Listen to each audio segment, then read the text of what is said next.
Mi smo tako temo še ni imeli tukaj v Porabju, tudi za mene kot za organizatorja je zelo važno, da slišim tudi slovenske pravljice. Moram priznati, da slovenske pravljice sem jaz takrat tudi samo v vrtcu slišala, doma pa ne, žal ne. Pravljice sem slišala se v madžarščini, zdaj tudi jaz imam priliko slišati te pravljice in kaj je še važno, da v narečju slišimo te pravljice. Izpostavila bi dva običaja, dve šegi, ki sta res izumrli. To sta recimo ženitovanjska šega podaraj, torej podareh.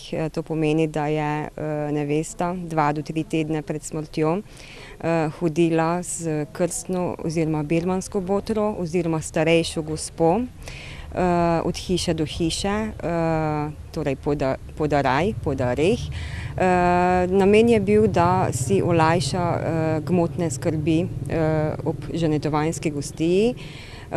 In ta šega je, tu pa tam je še morda živa, vendar pa je bolj v simbolični pa družabni vlogi.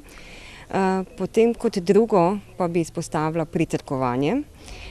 To pa je bilo ob pogrebu, torej ko so pritrkovalci s kembljem udarjali na obod 2 zvonov izmenično, s tretjim pa enakomerno.